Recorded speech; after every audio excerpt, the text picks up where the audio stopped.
Perfect. Okay. Hello, hello. Welcome, ladies. Thank you so much for joining me.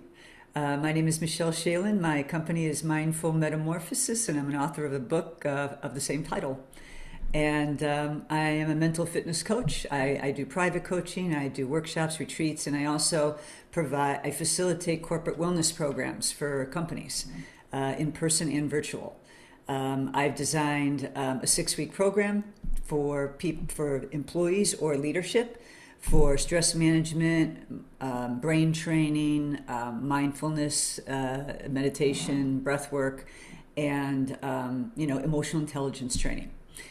So I'm really passionate about sharing these kind of this information, this education for people because I believe that people will implement this in their life on a regular basis when they understand the science behind it, when they develop a mental fitness belief system, just like they already have around physical fitness. Okay? I'm not sure about other countries, but in America, it didn't take really regular exercise and physical fitness routine. The culture didn't really embrace it until the 80s. Okay, until there was a guy named Richard Simmons that was real popular, and Jane Fonda, and then other people came afterwards, and it just exploded. Then there were people before that influenced. Arnold Schwarzenegger being one of them, a man named Jack LaLanne, different people. But it took time for people to get educated on this. I mean, in like early 70s or late 60s, if someone was running down the street, like jogging, people would go, but what did they go? Where are they going? Like, why are they running? It was not a part of our culture until really the 80s, okay? And that's what I believe. And I used to be a fitness trainer, so I have a lot of knowledge around that. So that's why my approach to talking to people about this is, and I also know here I am in the U.S. I'm talking to the Western mind, so I understand, and the modern Western world is kind of late in the game on a lot of these techniques and practices. They've been around for thousands of years in other cultures, but now science understands and is getting on board with all this, and we have sophisticated imaging devices that can see the brain change and when you apply these practices, and we know how the subconscious works more now. So people just need to get educated, and once they understand and have the right approach to these practices, they will get amazing success and understand that it's training. Mental fitness training is exactly like physical fitness training. You use these practices, you use these techniques, your mind gets stronger, and you learn to be able to control your thoughts more. You learn to be able to navigate them more. You learn how to process your feelings. You learn how to be able to put pause between the stimulus and your response, and your whole world changes. All your relationships improve, and everything. I mean, it's really a superpower. So that's what I'm real passionate about. So, because I know it's changed my life miraculously. I would actually lived in Spain from 2017 to 2021. My goal is to get back there, and I love living there. I came back to do some real deep healing with my children. Basically, they're adults now, but we needed to mend things, and it was too hard to do from that far away. So I'm really glad I've come back. I've attained that, but I'm definitely interested in going back. And when I was in Spain, I went through an amazing shift with all these techniques and learning how the brain worked and studying under people, and trying all these techniques on myself as a guinea pig, and had an amazing shift. And then during the COVID, when everybody was locked down, you may or may not be familiar with a networking group called Internations. It's real popular in Europe Yeah. and all around the world. Not so popular here, but it's really big in a lot. So I started doing webinars through Internations to help people deal with the experience that they were having and everyone being locked down. Because I knew I was lucky and very blessed to have these experiences and tools and practices before it happened. And so I was able to handle it better. But I put myself in a bubble and just did more and more and more healing and all these techniques and listening and educating myself more, and had an amazing shift. And that's why, and all this, I share a lot of this information in my book. And that's why I wrote it, to help people, heal and manage, how to navigate their thoughts and their emotions. Okay. So what I'd like to do is just a couple of little exercises with you before I start on this. But before I do that, real quick, the 30-30, just to explain, the 30-30 challenge is something I created. I actually put it in a mindfulness and meditation workshop I was having. And it was such a hit. Everybody loved it. In the U.S., everybody likes this like 30-day challenge, so it's perfect for the population here. But I thought, okay, 30 minutes, 30 days. Okay, so that's the 30-30. And basically I said to people, if someone told you that if you did simple brain training exercises throughout the day, that would only take like 2 or 3 minutes, okay, 2 or 3 minutes here and there, pauses throughout the day, for a total of 30 minutes for the day. And it would help you feel more grateful, more peaceful, a lot more centered, less stressed. You could focus more, and your whole day would just be, you just live your day happier and more joyous. Would you do that? Would you be interested in doing that? And 100% people will respond yes. If you tell them you got to do 30 minutes a day, they think one chunk, they immediately say, I don't have time. Okay, but if you just sprinkle it throughout the day, okay, it makes a dramatic difference. And people did this in the workshop. And what I tell people is reach out to somebody. Let's see, we got 1, 2, 3, 4, 5, 6. Okay, if you all want to try to do this, we'll talk about it after we do a few exercises. Reach out to somebody in the group, or if you want to do it with somebody closer, and tell them about it and show them a handout and talk about it. And connect, do it for 30 days, okay? And every day you connect with your little mental fitness workout buddy, okay, whoever you choose. So, and you say to them, okay, on a scale of 1 to 10, I think I did about 5 today, or 8 today, or whatever. There's no judgment. It's just observation, and you approach it always, always, always with compassion, love, and grace for yourself, okay? Because it takes time to develop a new habit, as we all know. And as any new thought pattern, any new behavior pattern is going to change your brain. It's going to build new neuron connections. It's neuroplasticity. You've probably heard the term. Changes your brain physically. And then you do that more and more and more, and it gets stronger and stronger, and you go in that direction instead of the negative self-sabotaging thoughts that you have. Okay, that everybody has some of that. All right, just matter of degree. So before we get going on it and talk about it a little bit more, I'd like you to do a few things. So if you could sit up straight, put your shoulders back, and just take a few deep breaths with me. Just breathe in real deep, inhale. Hold it for a few seconds, and then breathe out longer than the inhale. So I'm going to count. We're going to breathe in on the inhale for 5. 1, 2, 3, 4, 5. Hold it for 4 seconds.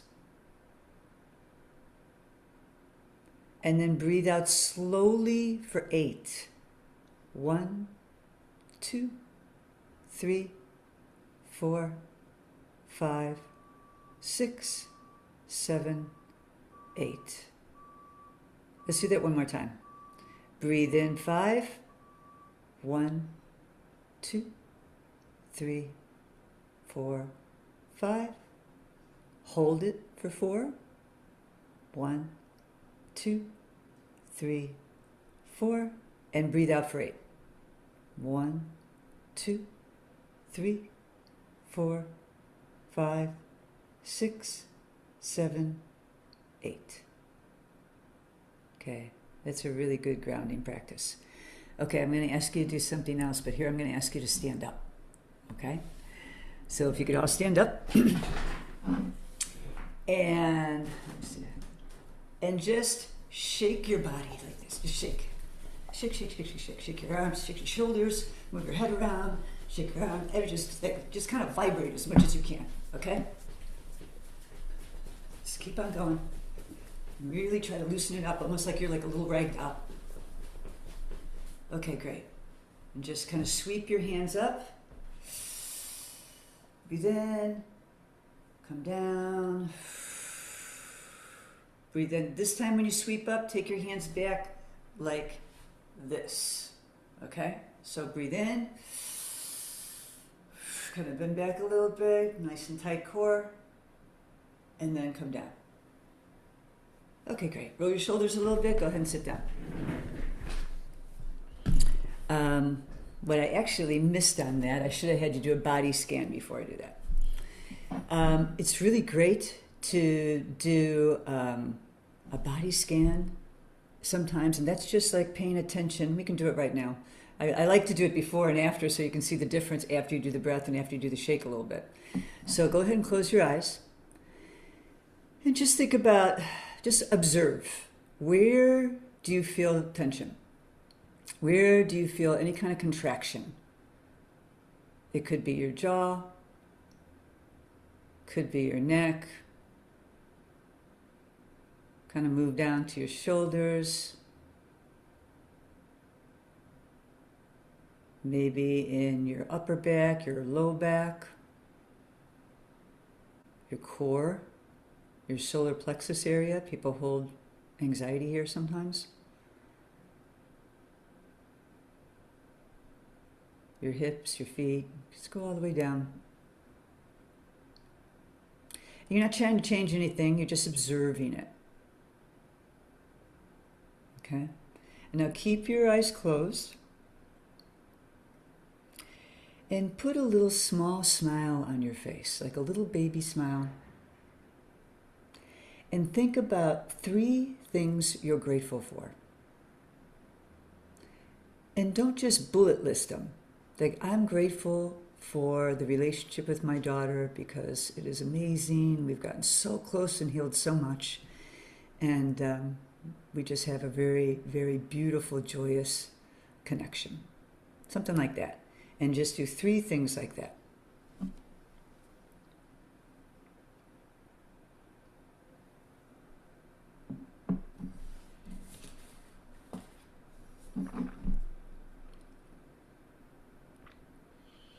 Okay.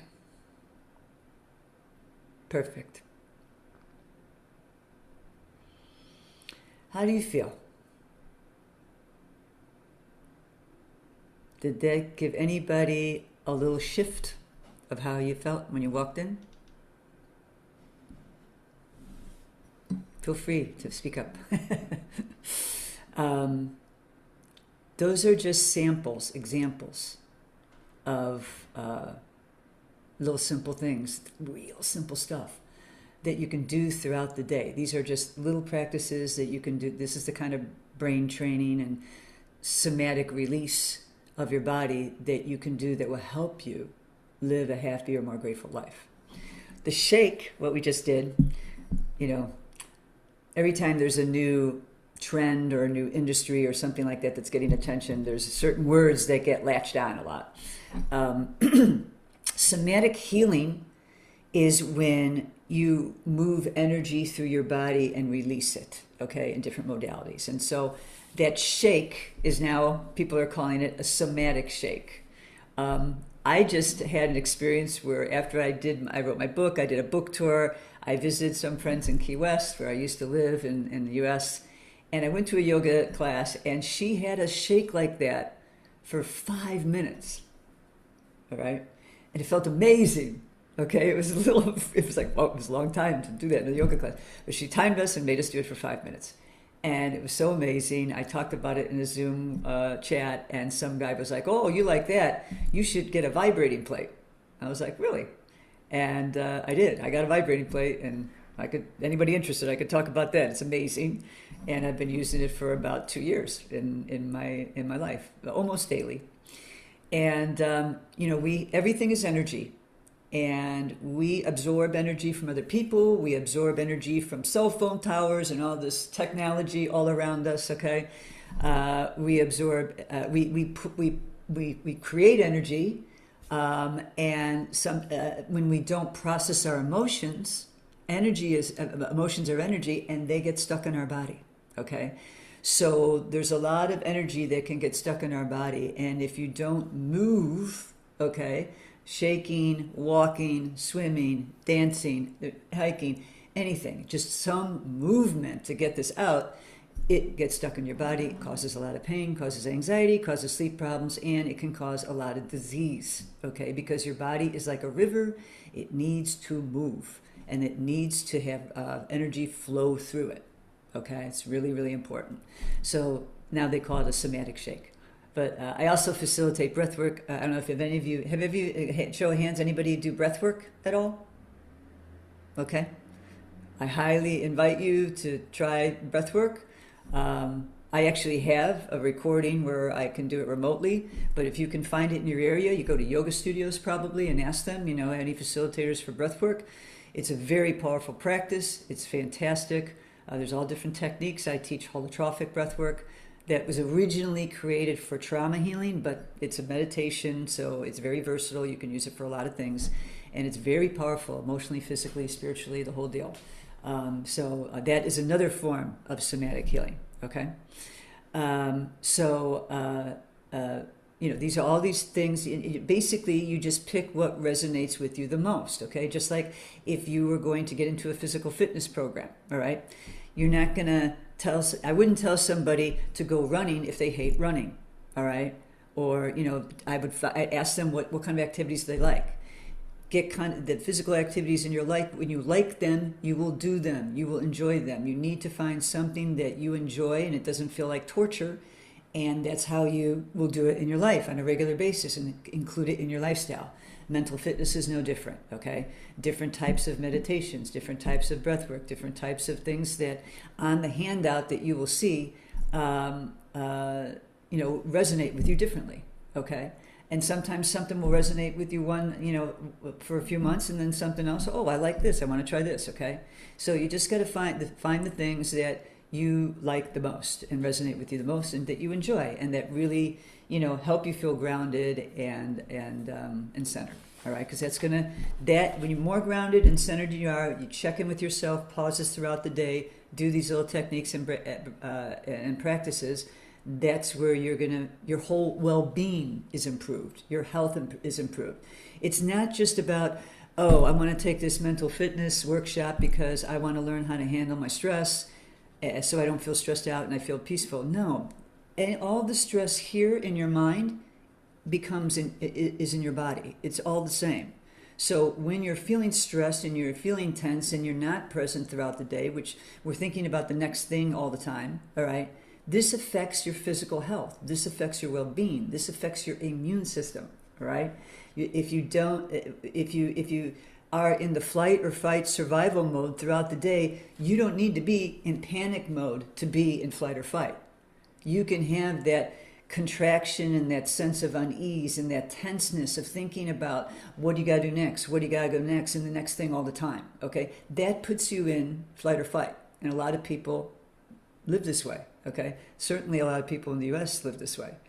And so what happens is you produce so much cortisol in your body because your body thinks it's in survival mode and it needs to run or fight or at any minute, okay? It doesn't understand. So too much cortisol in your body suppresses your immune system. A lot of people don't know that. In the U.S., I don't know about other countries, but in the U.S. years ago, they started injecting cortisol into patients that were getting an organ transplant, that were receiving an organ. Because the body that's receiving the organ goes, that's not my body, and wants to reject it sometimes, okay? So to keep that from happening, they would suppress the immune system by injecting cortisol so that the body would receive the organ, all right? So a lot of people are walking around with real high levels of cortisol. Cortisol can be good on low levels. There's a reason for it. But you got high levels all the time, you're actually suppressing your immune system. So it's that serious to be able to get not control over your brain, because you can't control it. You learn to navigate it and guide it, okay?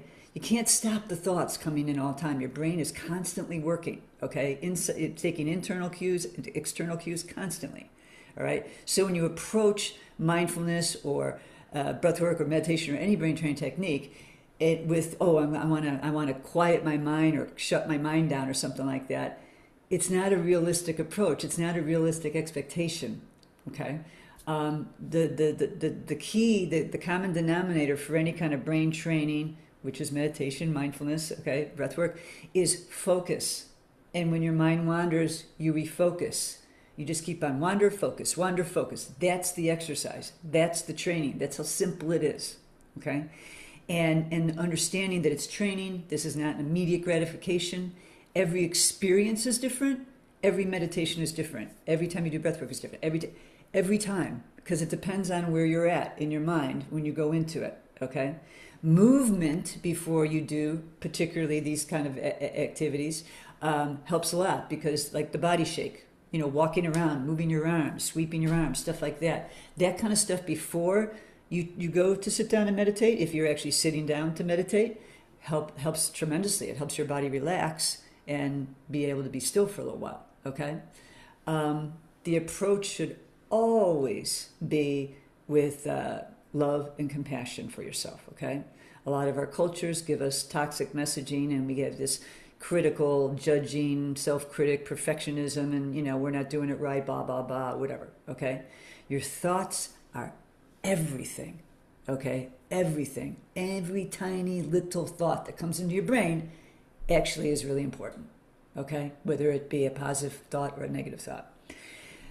Before I get into a little bit more, I want to give you some homework, okay? Besides the 30-30 challenge, I want to give you an exercise that I'd love you to try, because it's a really great illustration of how powerful the words you choose to use are in your life, okay?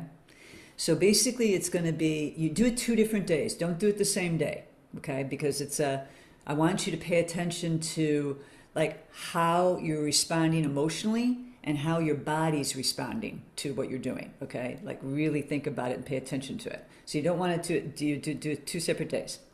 You're going to take 2 experiences in your life. One experience that was really, really hard and really, really challenging for you. And the other experience is going to be something wonderful, like whatever it be, okay? Something you accomplished, some experience with a person, whatever, about yourself, whatever. It doesn't matter, just wonderful, okay? And with those 2 experiences, 2 different days, you're going to write 3 versions of them. The first is just facts. No, nothing at all, just this is what happened. The second is, this is what happened, and this is why it was so amazing and great, and this is how it helped me, okay? This is how it improved my life. That's the second one. The third one is, this is how it was really hard for me. And I don't want to say negative. This was just a real big challenge for me, and it was real difficult, okay? So you're going to do facts only, the positive take on it, and then, the challenging take on it, all right? So I'll give you an example. The fact, first story, my fact. My mom died when she was 56. I was 27 years old. Positive spin on it. I was able to grieve and process my feelings, and because of that, I'm able to help other people do the same now. I can easily help people with grief. I can talk about death, and I'm not uncomfortable with it, where a lot of people are, okay? And that person really needs someone to talk to. And that's a real blessing. I can provide really good help for people. And obviously the challenging part was I loved her dearly. I missed her, and she died very early, and we had a lot of unsaid things, and it was very sad. My really great experience is I wrote a book. I published a book about my brain training exercises and help people improve their life. I wrote this book. Super amazing. It was really fun, really great experience. I'm so proud of it. I was able to share it around the world and continue to do so and help people. The challenging part of it was one of the hardest things I ever did. It was a really difficult process when I was writing it, and I had to work very, very hard and bring on a second job to afford the self-publishing, and it was pretty tough. And I had a lot of different versions I wanted, Spanish, English, and Audible, so it took up about 2 years of my time. So that's an idea.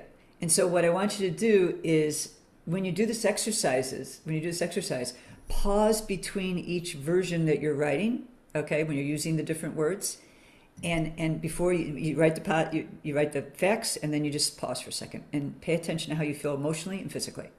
Then write the positive one, pay attention to how you feel emotionally, physically, the negative one. It doesn't matter in the order. Facts are first. Positive, negative, whatever you want to do. But just pause and pay attention to how your emotions and your physical body is responding to the words you're using. All right? And you can do this with anything to help you, get more clarity and about like how you're using your words. This is a cool practice to try another time, but I hope you try this. And if you do, I would love to hear back from you about how it was for you. Okay? So I want to talk about a few things. So if you don't, show of hands, who here has a meditation practice or any kind of breath work or mindfulness practice? Okay, great. And are you consistent daily with it? Raise your hands. Okay, thanks for being honest. The more consistent you are, the more benefits you're going to get. Just like you work out with your physical training, right? The more consistent, you do certain things, you're going to get certain results. You put your immediate gratification conditioning aside with physical fitness, right? Because if you do it regularly, you're going to get the results you are. When you have the right approach and you have the understanding of how this helps you in your well-being, your life, your everything, like I've described, you'll be more motivated. Just like physical fitness, okay? If you don't have this kind of a thing, or if let's say you have your practice and maybe you start kind of getting off track, give yourself grace. I don't know anybody that doesn't ever get off track with the way we're living and everything in that overstimulation and all these different things with technology that are designed to get us away. They're designed to grab our attention constantly. They're designed to look outside of ourselves regularly, okay? So it's very challenging. So give yourself grace when you kind of get off track and you get back on track, okay? I always say the biggest progress for your growth is how fast you can get back on track. And don't beat yourself up. Just because you intellectually know this does not mean you're going to do it perfect. You're not, okay? And you have old neuron connections from old patterns of behavior and thinking, and they're still there. They get weaker as you work on the new behavior, okay, and you make new neuron connections, but they're still there, and something may trigger them, and then you'll respond, and you just go, okay, I see what happened, I understand what happened, and I can get back on track again, okay? I'll give you a perfect example of that. When I was writing my book, I had to actually go to make it happen, to forward it and get it done, into this kind of old workaholic mode that I had that wasn't good for me. It was really difficult. And I thought, okay, I gave myself 6 months, I can do this and get back to normal. When I was done with that 6 months, I thought I would just be able to turn on a light switch and get back to my balance, and I couldn't, okay? And because of the knowledge that I had, I was like, okay, I didn't beat myself up. I was like, okay, I see what's happening. I woke up some old neuron connections, and my brain's taking me there now, and I have to slowly train myself to pull it back. It wasn't like it took years or anything. It took me a couple months to get back on track to a more normal balance like I had before I started writing it. So, there's always a way to get back. Don't beat yourself up, okay? The only way you're going to do it perfect, and you won't even do it perfect there, is if you lived in a monastery and you had none of these, external distractions. So if you don't have this kind of practice and you get off track, you can feel anxiety, you can feel overwhelmed, you can have a racing mind, you're not able to focus, you get depression, you get sleep problems, pain in your body, low energy. There's all kinds of symptoms that we can have when we don't have some kind of program or we fall off track again, okay? And just get back on track. It's all good. You can't stop the thoughts in your mind. A lot of people think they want to just turn off and they can do this. It's like trying to stop waves in an ocean, okay? They're going to constantly come, and you just learn to navigate them. And as you do types of meditative techniques, you will get more. You're trained. It's like working out your bicep. You're training your brain, and then you start after you do this for a time. And if you've done it already, you'll know what I'm talking about. You start to be more aware of the negative thoughts that can come in your brain, okay? You can't stop what's coming in, but you can learn to navigate how to handle those thoughts, okay? And you can learn to go, no, I'm not going to think that way. And it's really great to talk out loud to yourself. No, I'm not going to think that way anymore. I'm going to think this way. And immediately you take it to something that you can focus on that you're grateful for, or an intention that you want to take. You can't just say, I'm not going to think that way, because it'll still be at you. You have to refocus. It's like taking a dog or a toddler for a walk and they get distracted and you say, no, honey, come on over this way. That's it. You just very gently and loving and compassionate way turn your thought to something else. But if you don't have the training, you don't even have the awareness. Sometimes this thought will come. It's in the back of your brain and it's running you. Okay, the subconscious thoughts are turned into beliefs and it runs your life. Okay, so if you don't have the awareness, you're not going to even be able to change anything. And to get the awareness is the training on your doing brain training techniques, and then all of a sudden you start to notice more. And sometimes you'll start to be like, wow, I'm a lot more negative than I thought I was. And that's okay. It's an observation. I don't want to be that way. I want to start changing that. All right. And so you can turn your thoughts around. I'm not talking about toxic positivity. I'm not talking about everything's got to be positive all the time and push, your emotions down. No. There's a difference between turning around your negative thoughts in your mind and expressing the feelings that you feel in your heart. Okay? If you don't know if you can't discern the difference yet, with this practice you will. You'll see your crazy thoughts in your mind, or you'll feel like a heaviness, or like kind of like, ooh, a sensation in your heart. We're talking about like a raise of hands when you feel emotional and you're sad, or you're fearful or you're joyful. How many people feel that experience in their heart area, in your heart area, center area? That's what I'm talking about. Okay, so it's way different than just a crazy thought that's making you fearful or anxious or nervous or whatever. Okay, or maybe thinking about the past or ruminating and getting all caught up in that, right? That's the kind of stuff I'm talking about, all right? And when you start to do it and you start to be able to navigate that and turn it around and be successful at it, sometimes you're going to be successful, sometimes you'll struggle more. It is so liberating, and you'll be so happy when you start seeing that your training's paying off. Okay, and I guarantee you, if you do it consistently, it absolutely will. Right? I want to talk about just briefly our behavior with phones. Okay, I know it's different in different countries. In the U.S., it's bad. Okay, I mean, people are like zombies with their phones. Not everybody, but an average checking of the phone throughout the day, they say, is about 100 or 300 times a day. And when I say that fact, that statistic to people here in the U.S., some people will immediately say, I think it's more. But for some people, it would be.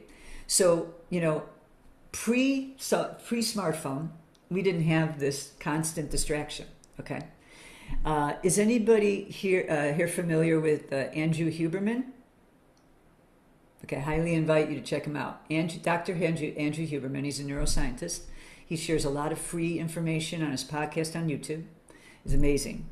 And the only reason I don't give him a shout out in my book, which I give a lot of shout outs to people I've worked under, is because I found out about him after my book was published.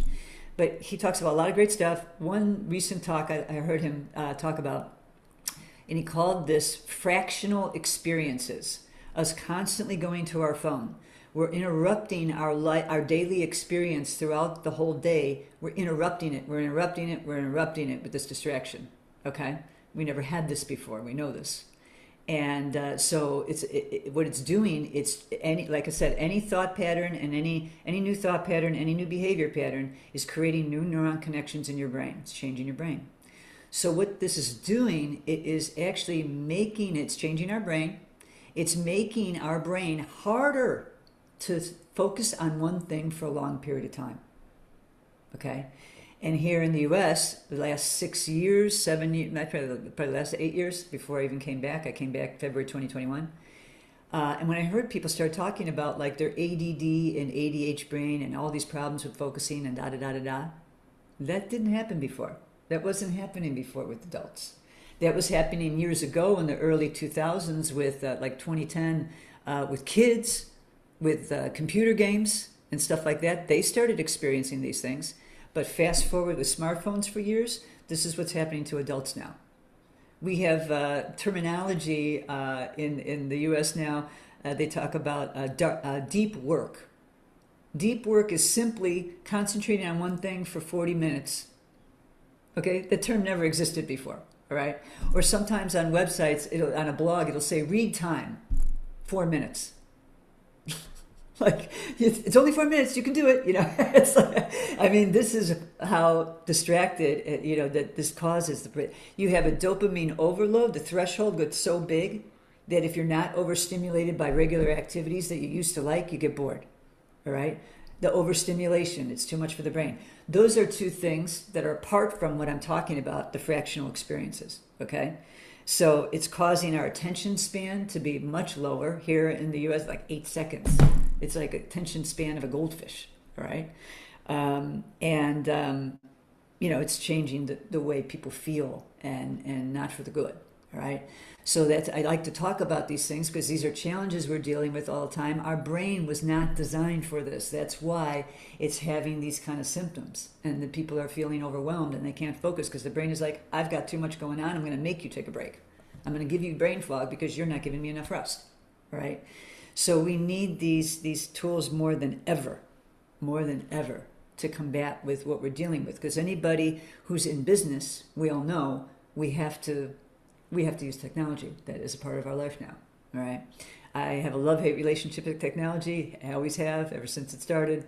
I have a website services company. It's 21 years old, so I've been involved for a long time. And here we are, being able to connect all over the world. It's wonderful.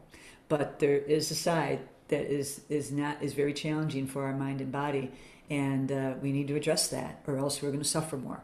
Okay, not emotionally, physically, and mentally, and spiritually. So it helps you stay more focused, communicate better, build more emotional resilience.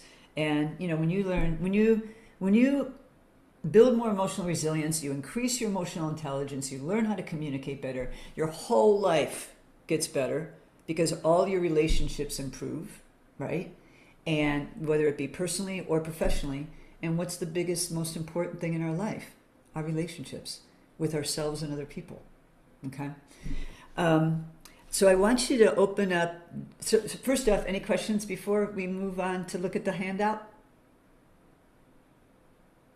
Nope. Okay. Has everyone downloaded the handout? I just want you to briefly look at it. Ali, I put it into the chat for you in case you didn't see it. Okay. So basically, I mean, I can open it up here and share it, I guess, if you guys would rather.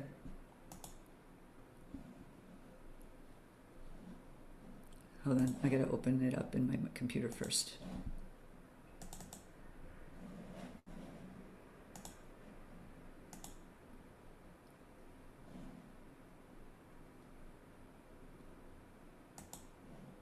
Yeah, here we go. Okay, can everybody see it?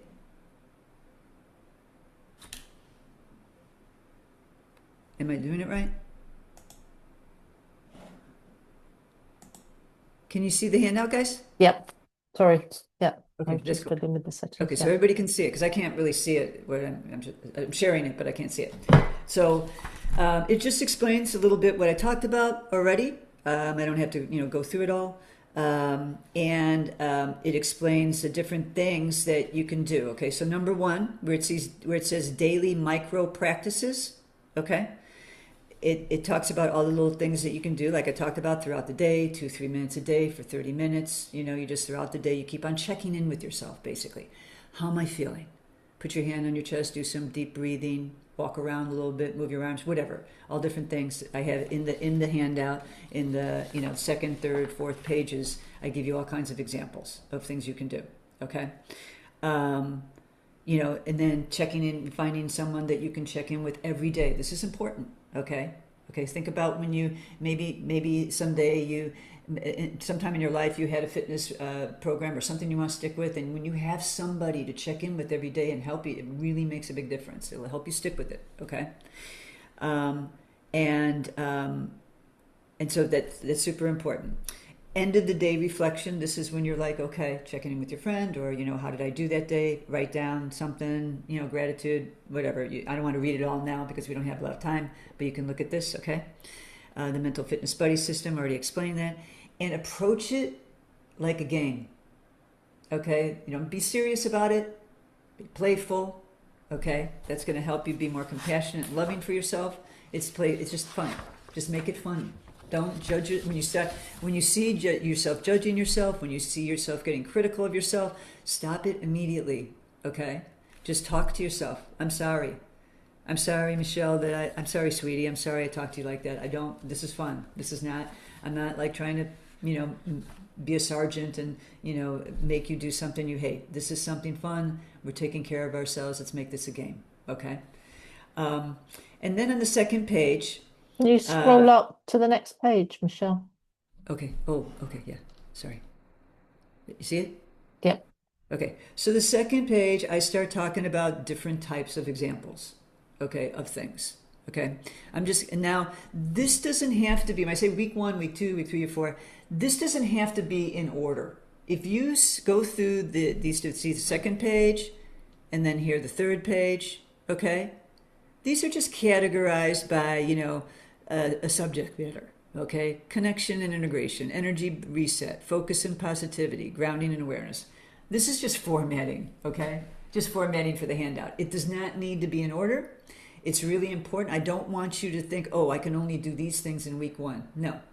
If you just scan it and go, oh, I want to try this one, I want to try this one. You find the ones that resonate with you, that feel good with you, just like I talked about. That's when you'll start to enjoy it more, and that's when you'll stick with it, okay? I'll talk about one that I think is a great illustration of how little control we have over our brains, and it's fun, all right? You just got to be very playful about it, okay? Is in the first one, week 1, all the way down the very end, okay? Walking down the street. Walking down the street, treat it like a game. And the whole point is you're going to try to stay as present as you can for as long as you can. That means not thinking about anything in the future, not thinking about anything in the past. Nothing but what's in front of you. Oh, that building is incredible. Look at that door. Oh, that dog is so cute. Look at that sweet little couple over there. Blah, blah, blah. Okay? The tree, the flower, whatever. It's the sound of something. Oh, someone's singing. Okay, I know in Spain you hear music and singing a lot. Anything, and watch how fast your mind will leave. See how long you can be present, all right? Usually it'll be less than 30 seconds the first time you do it, okay? Because we're so used to constantly thinking in the future and constantly thinking in the past, okay? You learn to start to slow your brain down with these exercises. Like I said, the thoughts will always come. You can't stop it, but you can learn to slow it down a bit. And that brings incredible peace. So I remember the first time I did this, I was in Valencia. And I said, okay, we're going to try this. And I lasted maybe 20 seconds. I couldn't believe it. And what happened was I'm walking down the street. I'm like, I'm going to do this game. And all of a sudden my mind goes, Choo! And I didn't even see it go. I'm walking, I'm on autopilot, and I'm like all of a sudden thinking, I don't know what I was thinking, past, future, whatever, totally oblivious that I just lost control, all right? And then I think maybe 5 minutes later, I go, well, oh, wait a second, I lost it. It just left me. I was like at the mercy of my brain, and boom, I had no defense whatsoever. And I laughed, and I was like, okay, we're going to practice this. And I just kept on practicing it over and over again. And then that time that I could be present got longer and longer and longer, okay? And it's really important. Again, it's challenging. This is challenging to try to get, to train your brain for the first time and train it against all the conditioning that you've had in your life is a challenge, I talked to somebody the other day, and it was a client that wanted to work with me, and we were talking about these different things. And she said, this sounds like a lot of work. And I said, well, yeah, it's breath work. It's shadow work, I said, yeah, it's challenging. It's training. It's working out, okay? It's hard. It can be hard work sometimes. And you get better at it. It gets easy, it gets easier. And she said, well, when do you arrive? And I said, it's a lifetime habit. This is a human experience, growing, evolving, and healing. And she goes, so, you arrive when you die. And I said, yeah, pretty much. That's when you arrive. So, just it's a part of your life. It's a part of your lifestyle, just like working out physically. I love to use that analogy because it's exactly the same thing. It's natural for me because I used to be a fitness trainer. So, there's just all these different ways that you can do this. Gratitude is huge. Okay? Where the energy goes, where the focus goes. Okay? If you want to focus about, I was talking to my son, he focuses too much on the past and, all these apologies he wants from people that he's not going to get. Well, you can be in that space and you can be unhappy, and that's where you're going to stay. Or you can say, okay, things happen for a reason. People come into my life for challenges I need to grow with, and they're gone now. Thank you. You helped me heal, and I'm going to move on. All right, and just move on and let go of that, and we'll get into the future and get into the present, and look at building your future. Okay, it's all within our own ability. We talk about stress. Oh, I'm feeling stressed. Da da da da. A lot, but it's our perception of the challenge or the problem that's making the stress. Okay, if we look at, we know, and this is the great example, the exercise, the homework I'm giving you to do. It's how you look at it. The stories we tell in our brain is what causes the stress. Okay. And yes, we have challenging things and we have to go through things, and that's the human experience, and we move through and we process and then we feel better. But it's the way we look at it that causes the stress. I got a flat tire. I could be like, oh no, now that I have to cancel, I'm going to be late for this. Everything's, oh my God, I can't do this. And I can get all stressed out and have a horrible day. Okay. Or I can go, oh, I got a flat tire. All right, well, this is not fun, but at least I got someone to help me with it. I'll get back on track and get on my schedule for the day in about a couple hours, and let's just chill and do other things. What can I do, in the meantime to pass the time? Okay, but if I look at it like, oh, if I resist what's happening, there's a quote that Eckhart Tolle talks. I don't have it with me, but he talks about resisting what is. If I'm in an experience with a person, or something's happening, or something's going on in my life that I cannot change, I have no control over, and I'm resisting it with my thoughts and attaching a story about how this is not fair and this is really bad, I'm exasperating the situation, or I'm already having a time. I'm making it worse for myself. But if I go, okay, I'm not going to resist what is. I can't do anything about it. Let's take control of what I can do something about, and let go of what I can't. Okay? And you get that ability to be able to do that with ease, with a lot more ease when you train your brain. So I could talk a lot more, but I know I don't have time. But that's what I wanted to share with you guys. It's all within our reach. It just takes an effort of training. And if you can keep that idea in your mind, just like physical fitness, mental fitness is the same thing. We've just never been taught that. And you will see in the next 5, 10, 15 years, this is going to be a part of people's lifestyle, because people are going to get educated. They're going to understand this. And thank hallelujah, because it's a great, it's much better. It's much more effective, much more effective than, taking medication to try to control your brain and have all those bad effects. That's a whole nother workshop. Okay. Thank you, Michelle. Can you stop sharing your screen? Yes. Did anybody have any questions or comments, thoughts, ideas?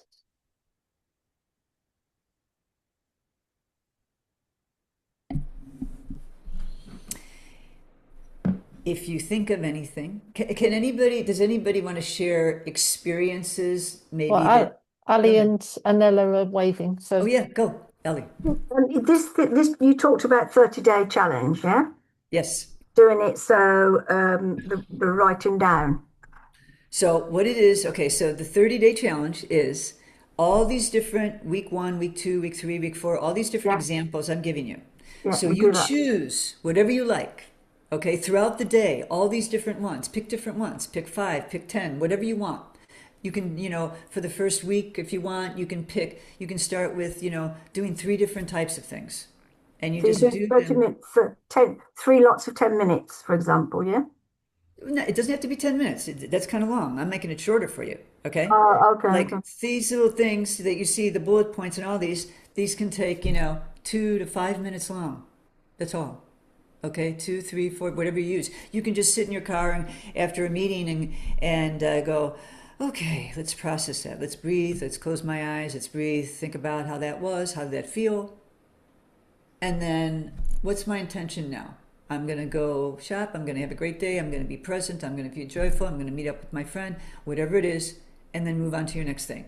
Something as simple as that. But I'm giving you lots of different examples of things that you might try. Okay? And what it is you take whatever amount you want to take. You want to take 3 of them, 5 of them, 10, whatever you want. Okay? Whatever's comfortable for you. The whole point is just sprinkle whatever you want throughout the day, 2, 3, 4 minutes at a time. You want to go longer, that's fine. I mean, great. I'm just trying to make it as easy as possible for people. And Mm, then, like a total of 30 minutes a day. You don't have to get really obsessive with marking down, okay, it was 3 and then +3 and +5. I mean, you don't have to do that. It doesn't have to be mm, exactly 30 minutes a day.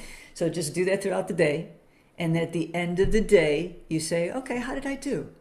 And the gauge is how present did I feel? How peaceful did I feel today? How grateful did I feel? Because these things, these pauses throughout the day, and you're going inward with these experiences. I mean, some of them are you're looking around, but a lot of them are going inward, okay, for a short period of time.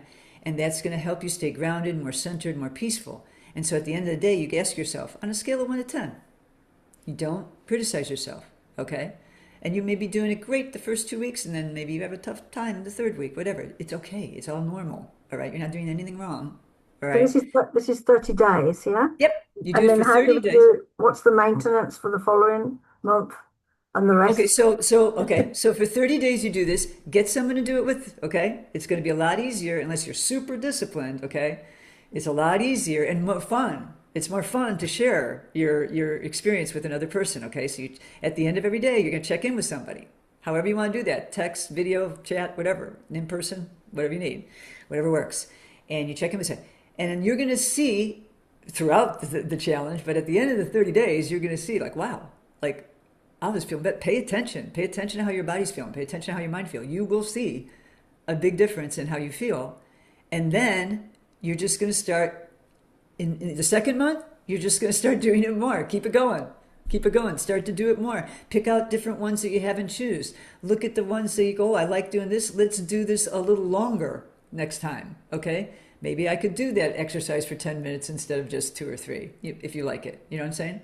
So I'm just like, I'm giving you the, I'm hoping that you'll take advantage of this experience because when you have the experience, instead of just listening to someone educate you and talk to you, blah, blah, blah, blah, blah, it doesn't it helps much more. It's much more transformative and sustainable in your life when you feel the experience, when you do the stuff and you actually feel it in your mind and your soul and your body, and then you're more motivated, like, yeah, I want to continue this. Just like if you started to go walking more often, you got into nature more often, you go, wow, I'm feeling better, I want to do this more often. Okay, it's the same thing.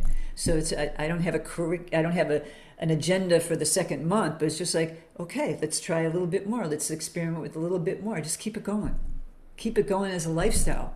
Okay, that's the idea. And you will see amazing results, I promise you. And I would love to hear feedback from all of you guys as you do this. Someone said, can we do this together? I mean, I'd be happy to do it together with you guys. I mean, if you want, I can, create a WhatsApp group. You give me your phone numbers. I could create a WhatsApp group and we could do it together if you like. I'd be happy to do it. I just love to spread this information to people because I guarantee it will be transformative for you if you do it. I guarantee it. It's science. It's just how your mind works. Alana, you were going to say something? Yeah, I just want to say you were talking about uh, go into where you have your thoughts and you have the method or whatever you call it to get rid of your thoughts, but not get rid of them, if you understand what I mean. I have for many years in my meditation, I have small boxes. And every time I get a thought, I will put it into that, even if it's not a good thought or a bad thought or a thought that I can't use at the moment, I just put it in there because maybe later I can use that thought for anything or something. And I love what you say that it can change you, just the small steps. And when you were talking about walking down the street, I I have done that for many years. When I walk down the street, I smile at people and give them a little more smile that I usually want to give. And if you do that, you will see that they are smiling back at you. And one time I did a challenge with my children, and I said, I can get anybody to smile at me when we walk down the street. And they say, no, that's not right. I said, just go behind me and watch. And I went down the street and people were smiling and is this real or nothing? And at one point, my son came over and do like that. He said, oh, you are cheating, Mom. I said, maybe I'm cheating, but I get people to smile at me. So it's very small thing that you need to do to get a result and make yourself more happy and have a greater life. Yeah, and one of the I think in one of the bullets, thank you. One of the bullets I talk about is just smile. Mm. Put a smile on your face for 30 seconds. See how that changes you. Pay Yeah. attention. It will. You will feel Yeah. a difference in your heart. You will feel a difference in your body. Yeah. Thank you for sharing that. Yeah, You're welcome. I do the same thing. I remember I was walking down the street with my ex-husband one time, and he said, he was like surprised, like you smile. You smile all the time as you're walking down the street. I don't walk around like, I walk down the street, I look around, I'm living, I'm life, yeah, look, I'm smiling. Yeah, that's just natural Yeah. for me. But I see people walk around like that a lot, right? They're just, I mean, that just making that face makes a difference in how you feel inwardly. It's incredible. It's so small. And I'll tell you one thing that is important. Look, watching your thoughts is so important. We're very conditioned to label ourselves all the time. I put labels on things all the time. When we do that, we identify with that all the time. Okay. So one time I was talking to somebody, and she was a coach, and she was aware more. And I said, my anxiety. And after we talked for a little bit, she goes, can I suggest something? I said, yeah, yeah. She said, you said my anxiety. And I was like, oh, no, I don't want to say that. The anxiety I feel sometimes, or sometimes I'm challenged with anxiety. I don't want to say my anxiety because I'm attaching myself, I'm identifying that. If I constantly tell myself I have bad bones, or I have anxiety, my anxiety, or I'm a smoker, you're not going to be able to change those things if you identify with that. If you say I'm a smoker, you're never going to quit smoking. You got to stop saying I'm this way. And that's how powerful your thoughts are. And we're getting educated on that, but for so many years we never knew that. We sabotage ourselves all the time with our thoughts. Good. Thank you, Michelle. Thank you, ladies, for joining Yeah. us this afternoon. Can I say something real quick Yes. before we leave? So for anybody, if you know anybody in the States particularly, I don't know what's happening in other countries, that would be interested in talking to me about the corporate wellness program that I offer to people. That it's a 6-week program. They're immersed in having experiences in the sessions. Then they get homework for a whole, throughout the week they do at home, and they have experiences, and they come back and we build on that. It's really, it's not just I'm telling you about information. You're having experiences like the 30-day challenge. I get them into that. Big providers, insurance providers, several real big ones in the United States, United Healthcare, Blue Cross Blue Shield, Cigna, Aetna, they are paying for wellness services for their business clients. So a lot of times this is like the business doesn't even have to pay the money or pay a small percentage. Or sometimes I've had clients tell me that I do a private session at their home with breath work or whatever they need, and they have an allotted budget from their company that helps them pay for this. It doesn't have to come out of their pocket. So, it's starting, and this is going to get bigger, and I imagine over the years it will roll over to other countries as well, but this is what's happening in the US. So I just wanted to kind of put that out there for you guys. Brilliant. Thank you. Ali Meta replied in the chat. I don't know if you saw it. Yeah. Yeah. So you were interested in a WhatsApp group? Is that what you're? Yes, I No. saw it. I'm going to join with Meta as my buddy to do this. So Oh, those two good. ladies are paired up. Okay, good. You paired up. Okay, Yeah. great, great. I'm happy. So if any of you guys, want to pair up with each other or find someone in your life and show them this and talk about it, and I'm telling you, you'll have fun. It'll build a bond with you. I did this workshop where people didn't even know each other, and they paired up, and they became friends, and they had this really profound bond now because they did this really cool experience that was having them go inward all the time. Brilliant. Thank you, ladies. Have a good rest of your afternoon. Thanks Thank for coming. you. Feel free to contact me anytime. Good to see Thank you you. so much. Thank you, Ellie. Bye.